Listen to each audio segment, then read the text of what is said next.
Welcome to The Explainer. Today, we're going to dig into a pretty counterintuitive idea, the notion that the very flaws in how we reason might actually be the key to making better decisions, not by ourselves, but together. Okay, so here's how we're going to break this down. We'll kick things off with the super high-stakes story from a jury room. Then, we'll uncover the hidden purpose of reason itself.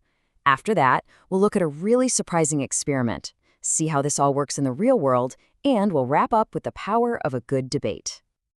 All right, so let's start in the tense setting of the film 12 Angry Men.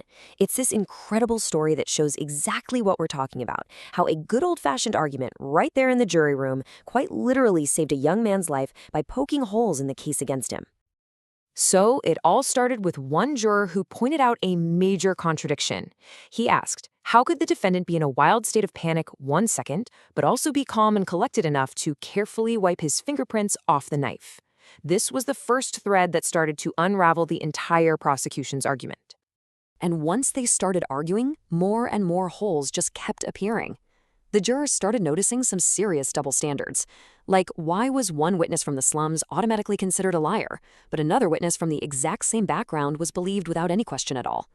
And then there was this elderly witness who claimed he crossed his apartment in just 15 seconds to see the suspect running away, which, given his limp, was just physically impossible.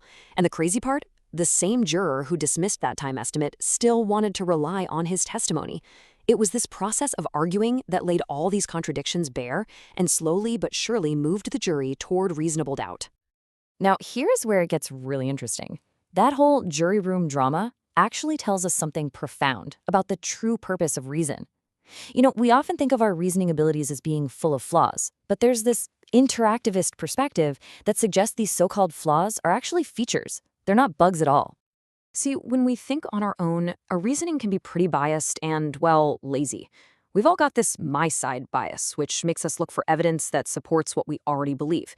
And we're lazy in the sense that we don't really push ourselves to find flaws in our own thinking. But put us in a group, and those traits suddenly become useful. That my side bias is actually great for building a strong case to convince other people. And our laziness, it encourages this efficient back and forth where we divide up the mental heavy lifting. So, here's the catch. This whole system completely depends on one thing. We have to be good at evaluating the arguments that other people make. We have to be able to recognize what the philosopher Jürgen Habermas called the forceless force of the better argument. Basically, the best idea should win, regardless of who it came from. So, that's the theory. But how does it hold up when you actually test it? Well, let's take a look at a famous experiment. For decades, psychologists used this logic puzzle called the Wasson four-card selection task to show just how bad we are at logic. When people try to solve this puzzle by themselves, the results are not great. Even students at some of the best universities in the world really struggle. On average, only about 15% of them get the right answer. But what do you think happens when you stop them from working alone and instead let them argue about the solution together? The success rate just goes through the roof. It's incredible. In a study by Moshman and Giel, when people were put in groups to debate the problem, they reached an 80% correct answer rate. 80%.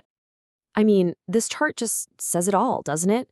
The difference is staggering. And what's really important to know is that this isn't just a case of the most confident person taking over. When researchers looked at the transcripts, they found that the correct answer almost always won out because someone presented a better, more logical argument. The best reason wins. This is all the more remarkable when you think about things like social loafing, that tendency for people to kind of slack off when they're working in a group. Or the fact that group brainstorming is usually less effective than just having people come up with ideas on their own. But argumentation, that seems to be different. It actually makes us more engaged. Okay, so this isn't just some neat trick that works in a lab. It turns out that this power of argumentation really makes a difference in complex, high-stakes situations out in the real world, like geopolitical forecasting and, yes, jury deliberations. You might have heard about the research from Philip Tetlock, who found that most political experts are actually terrible at predicting future events. He said they're barely more accurate than a dart-throwing chimp.